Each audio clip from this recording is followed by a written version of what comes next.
From the Weather NorCal Command Center, this is your Evening Update. Cascade Paint & Supply is Reading's oldest family-owned paint store, established in 1953. We are the largest Dunn-Edwards dealer in the nation, and most of our products are made in the U.S. Our friendly and knowledgeable staff are ready to answer your questions and help you today.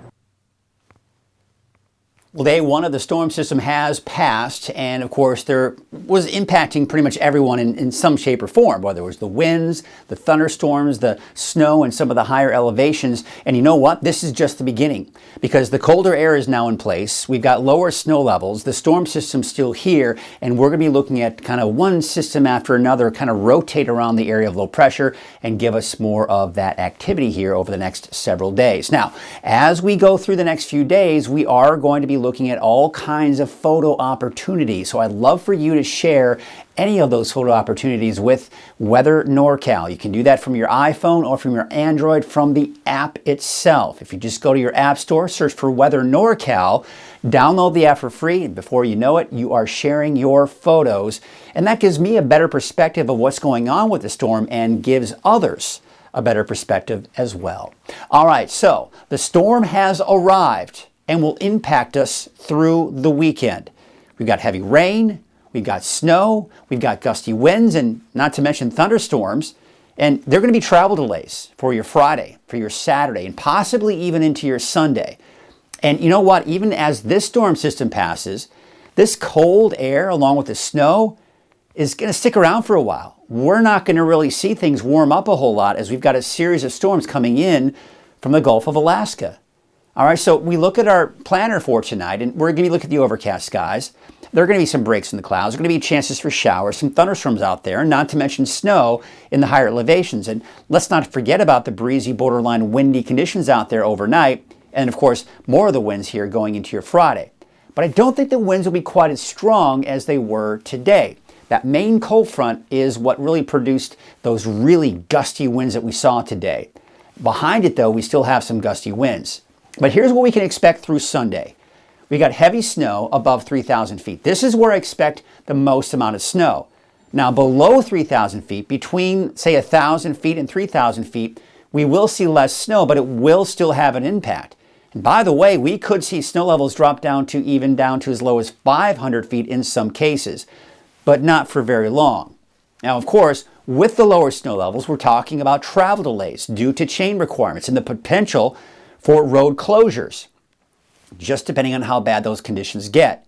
And on top of that, I mentioned the gusty winds. We'll be looking at gusty winds most likely through Saturday, and then eventually should start to die down, though, by Sunday. And that could lead to power outages. And of course, not to mention the blowing snow. It's going to create more problems when it comes to travel.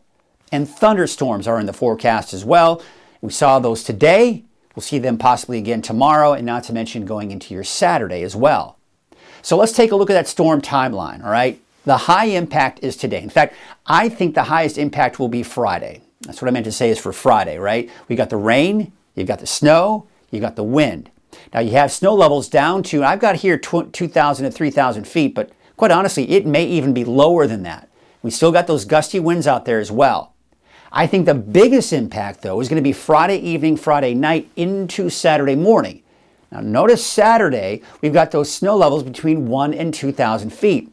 That's essentially what we have going over the next few days, so this is a reason why we have the travel delays in the forecast. That's why tomorrow, travel is not recommended. Travel is not recommended on Saturday either. Now, Sunday, the storm system is still in place, but it will be moving out. And as a result, we're going from a high impact to a moderate impact. There still may be chain requirements out there, but overall, we're expecting to see conditions get a little bit better for your Sunday, and even more so by the time we get into Monday. So speaking of travel, here are the impacts for tomorrow. So as we start getting into the oranges and reds, that's when we really need to start paying attention. And that you can see here on I-5, you're in the oranges, borderline reds, indicating that moderate to major. We take you to Highway 299, and we're kind of in that orange, kind of the moderate category here for Buckhorn Summit. And you can see other parts like Oregon Mountain. not to mention Berry Summit as well. So we are still going to be looking at issues on Highway 299 west of I-5, not to mention Highway 36, 44, east of I-5. You're going to be looking at plenty of chain requirements out there tomorrow as well. How about Saturday? Well, you'll notice the conditions get a little bit better. We're seeing less orange and a little bit more yellow on the map. As you can see here on Highway 299, we're getting the minor to moderate category there. Same thing on I-5. We're beginning to see conditions get just a tad better. But again, as I mentioned, I think Saturday morning will be the worst, and then we may start to see some improvement by Saturday afternoon, Saturday evening. All right, so here's the overall setup. This is the area of low pressure. This right here is the big trough of low pressure. This is the colder air that's coming in from the Arctic. So this is the source of the colder air. And what happened is today is the cold front moved through. In advance of the cold front was warmer air.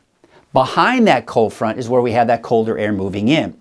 Now also notice this is where the jet stream is, right here. This is the upper level flow, and this is what's transporting the moisture and the disturbances. Because think of this area of low pressure right here as the main storm. And then you have these disturbances that kind of get in this flow here, and then they move into our area. So there you can see right here, that's what's coming in.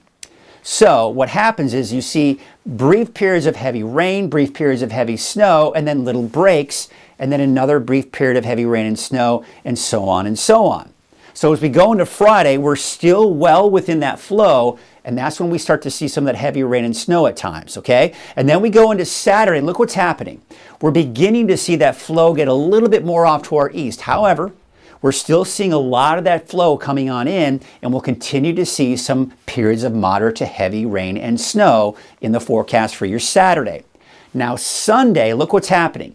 This is what we call the trough axis right here. Number two, the area of low pressure itself, the storm system itself, the main storm, is showing signs of getting weaker. And we no longer have what's called a closed area of low pressure. It's opening up, and as a result, the storm system gets weaker. But we still have the colder air in place.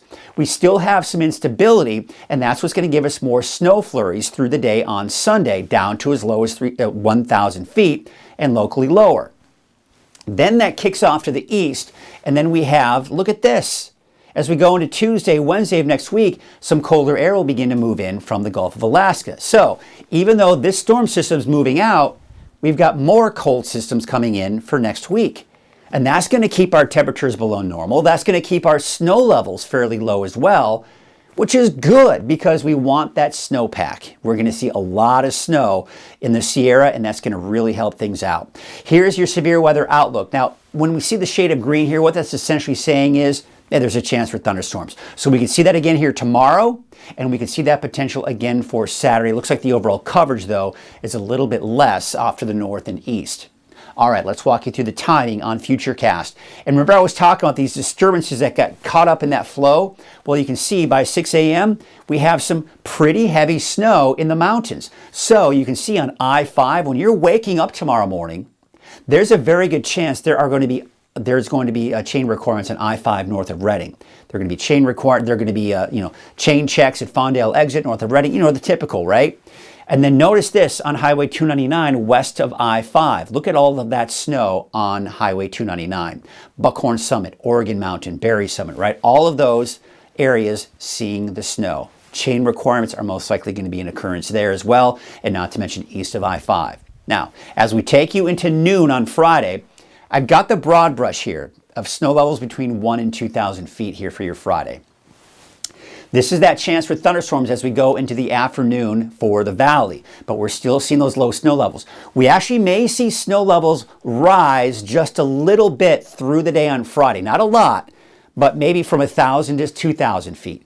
So at points we may see all snow and hay fork, and then maybe a bit of a mix. Because you can see here on Highway 299, conditions do get a little bit better, and even on I-5.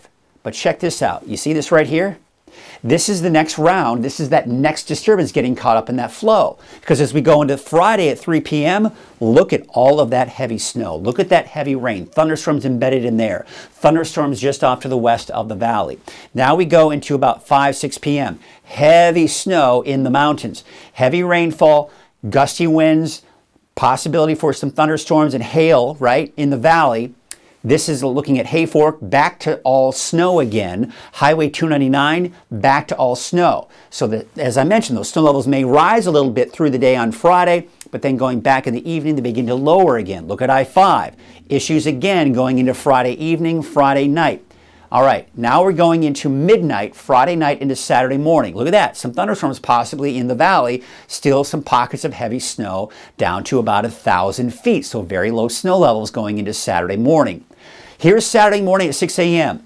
You see the overall coverage, still a lot of snow in the forecast. We're still going to be looking at plenty of chain requirements. I mean, now you're seeing all snow again on Highway 299. You're seeing all snow on I-5 north of Reading. I mean, maybe even down close to Lakehead, seeing some of that snow developing in the area. And of course, east of I-5, still plenty of snow.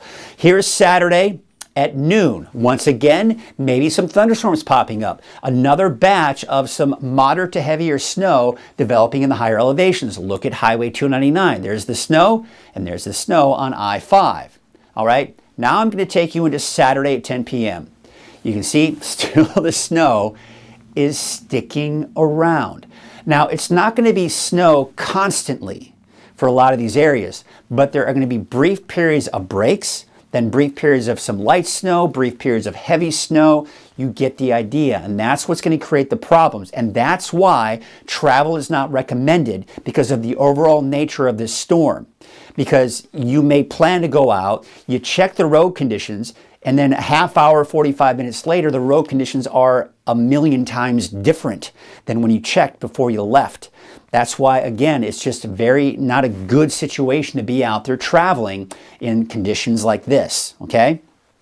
Let's take a look at the forecast rain totals through Saturday night, 10 p.m.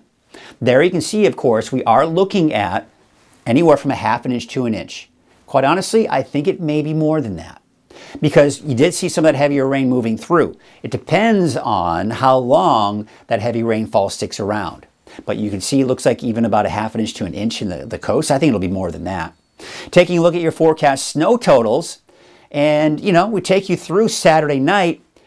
Got to be honest, it's not out of the question to see over 1 foot of snow in Bernie. Not to mention out near Shingletown as well, about 3,500 feet there.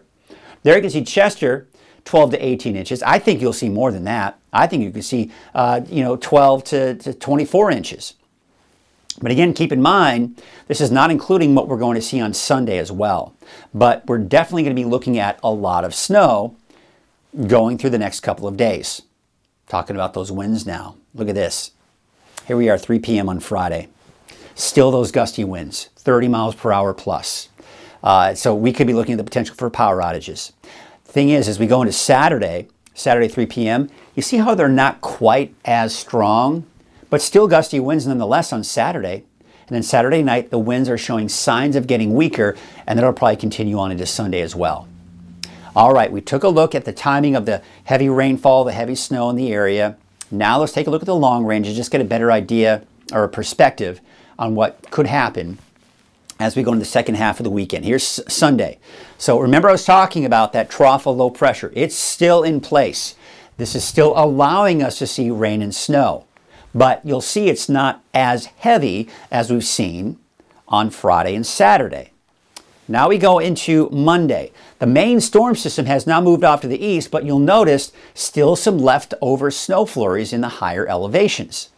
Then on Tuesday, maybe a bit of a break. And then you can see as we go into Wednesday, maybe Thursday of next week, we're seeing a chance for some more wet weather in the forecast.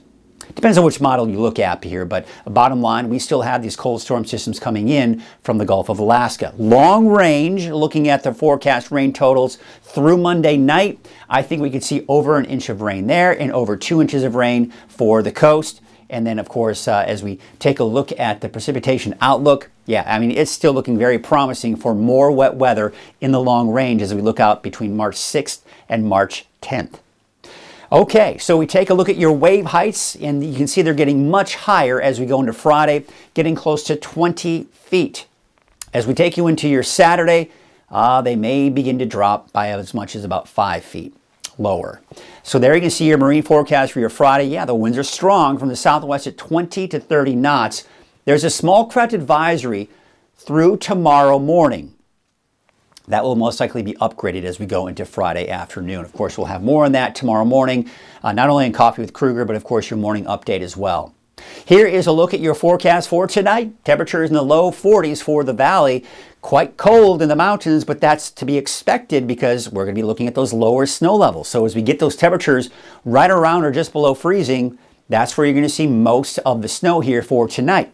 All right, so let's take a look at Trinity County. Oh, I didn't want to go too fast there. There you can see your Trinity County neighborhood forecast. 40 degrees for Lewiston, 36 in Trinity Center, 35 in Ruth, only a high of about 40 out in Hayfork.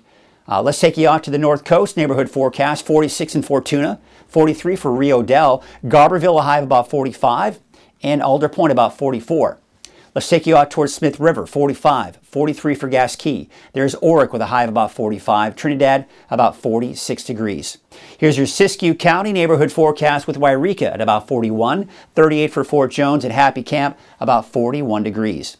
And your Modoc County neighborhood forecast, 36 for Tule Lake, 37 for Canby, California Pines, 38, 39 degrees for Alturas. Let's take a look at your Eastern Mountains neighborhood forecast with 34 in Mineral, 37 for Chester, 36 out in Portola and Doyle, about 42 degrees. And your Valley neighborhood forecast brought to you by Haas Farms. Those temperatures in the mid-50s. 55 degrees for Corning, 55 in Hamilton City, Elk Creek about 53 degrees, and we take you up north with a high of 47 out in Whiskeytown, 49 for the city of Shasta Lake, and Cottonwood a high of 54 degrees. So let's take a look at that 7-day forecast, and you can see the windy conditions for your Friday. Still a bit breezy, by the way, on Saturday, just not as bad, and could see a chance for thunderstorms both tomorrow and Saturday. Now, I think we could see a mix even on Saturday for Redding, with a better chance on Sunday. And as we go to Monday, Tuesday, it looks like for now it will be dry, then maybe more showers by next Wednesday and Thursday.